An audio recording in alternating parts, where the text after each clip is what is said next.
Olá, eu sou o Francisco Mota e hoje tenho um Volvo EX30 para testar aqui no canal YouTube Targa 67.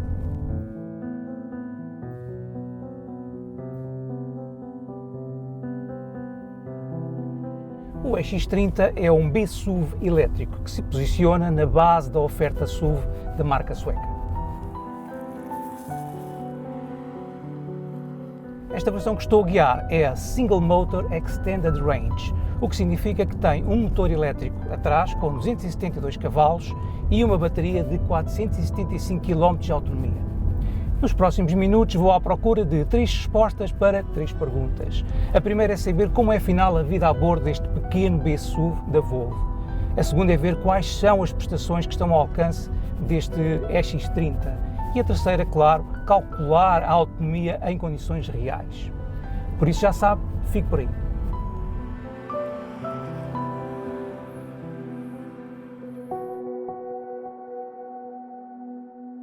O EX30 mede 4,23 metros.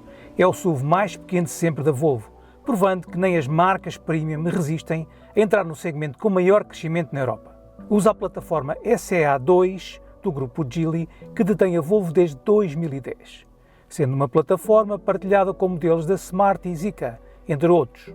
A Volvo anuncia a utilização de 25% de alumínio reciclado, 17% de aço e 17% de plástico, fazendo do EX30 o modelo da marca com menor pegada de CO2 no processo completo de produção. O EX30 está disponível em 3 versões. A mais acessível é a Single Motor, de 272 cavalos e 344 km de autonomia combinada WLTP, com uma bateria LFP de 51 kWh. Neste teste Targa 67 tenho a versão Single Motor Extended Range, com a mesma potência, mas com 475 km de autonomia, graças a uma bateria NMC de 69 kWh. E ainda há a versão Twin Motor, com tração às 4 rodas e 428 cavalos, usando a mesma bateria de 69 kWh para uma autonomia de 460 km. A bateria maior carrega até 175 kW, demorando 26 minutos para ir dos 10 aos 80% de carga ligada a carregadores com esta potência. O estilo do EX30 está perfeitamente alinhado com os mais recentes modelos da Volvo, tendo sido desenhado no gabinete de estilo da marca em Gotemburgo, na Suécia. Tem uma aparência clássica e elegante, com o desenho dos faróis e das luzes de trás a marcar a diferença e identificar claramente a marca. Tem 5 portas e a mala leva 318 litros, havendo um compartimento sob o fundo para guardar os cabos da bateria. E ainda há um pequeno Frank sob o capô da frente.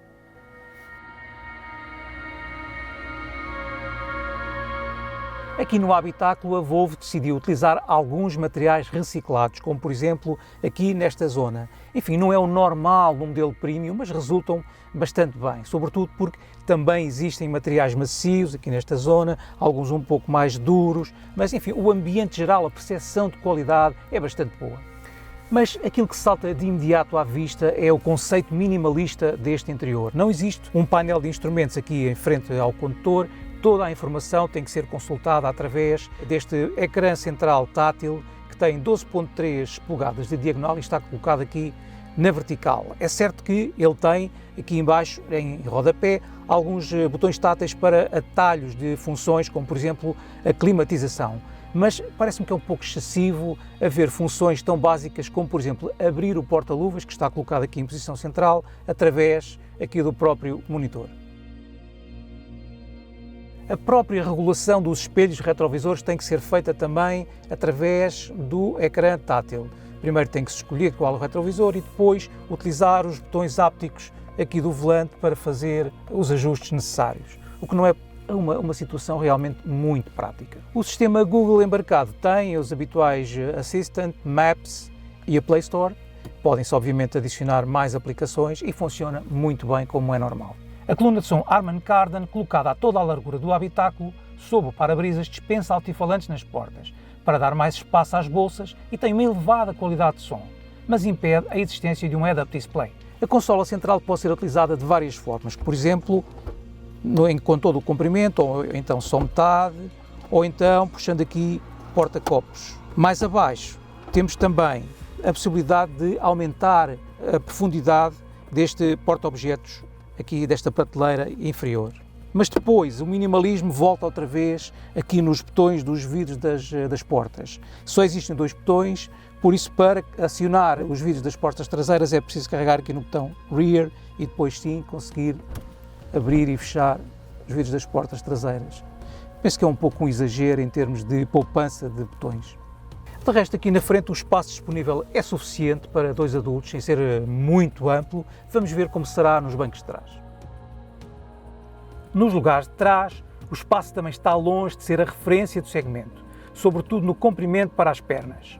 O acesso e a altura são razoáveis. O piso é plano, mas a largura é pouca para 3 passageiros.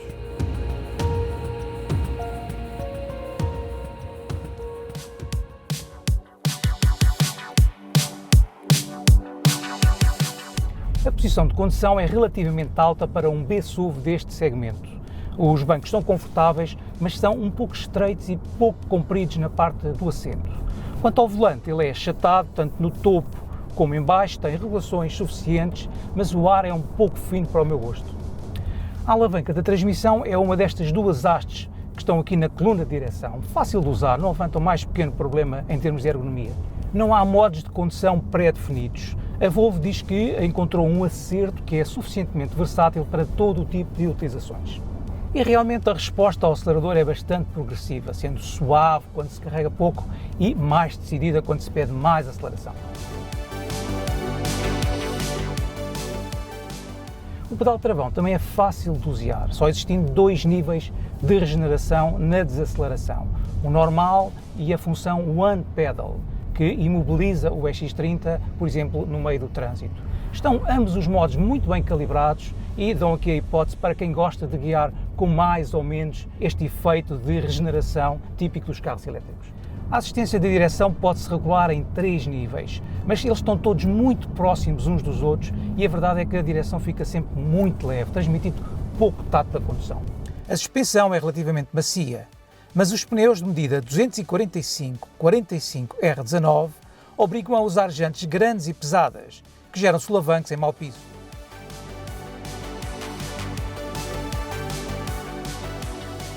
No meu habitual teste de consumos reais em cidade, obtive um valor de 15,2 kWh por cada 100 km, com o ar-condicionado desligado e com a função One Pedal ligada.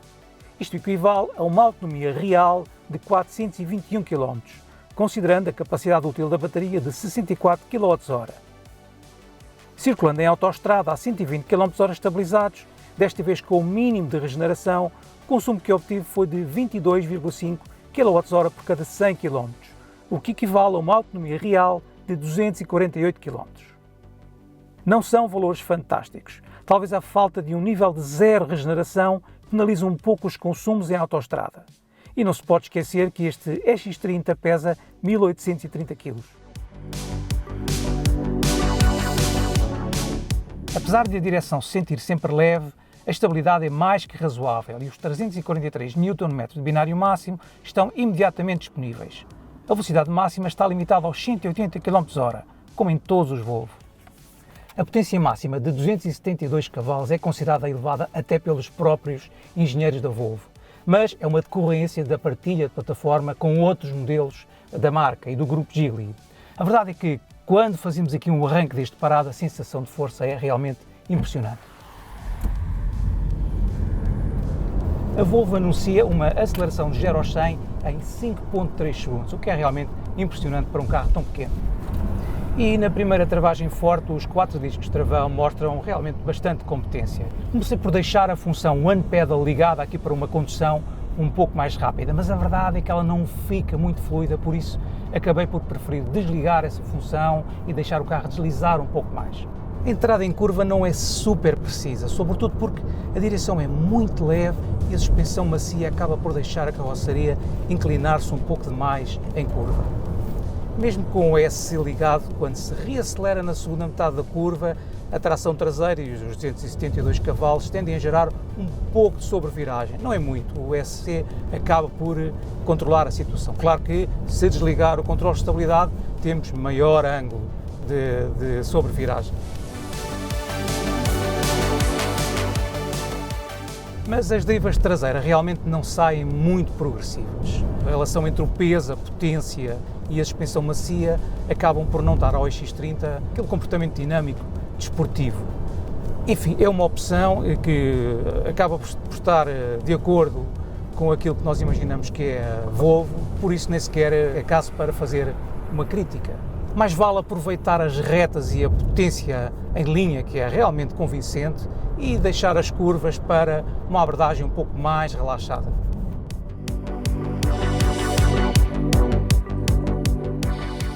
A Volvo não podia ficar de fora do segmento B-SUV, de maior crescimento na Europa, até porque tinha todas as condições à sua disposição dentro do universo Geely. Este EX30 é assumidamente um SUV compacto, mas talvez esse conceito tenha sido levado um pouco ao extremo em termos de habitabilidade e também em termos do conceito minimalista do interior. Uma coisa é certa, as prestações são muito fortes, talvez até um pouco mais do que seria necessário para este segmento, e a eficiência do motor poderia ser um pouco melhor. A verdade é que a Volvo acertou em cheio no estilo tanto exterior como no ambiente do interior. O que desejamos que acerte sempre em cheio na sua vontade de saber tudo sobre novos modelos são, obviamente, os testes do canal Targa 67. Por isso, não se esqueça de subscrever o canal, de ativar o sino das notificações e, já agora, se gostou, partilhe também este vídeo. E é tudo, até ao próximo vídeo do canal Targa 67.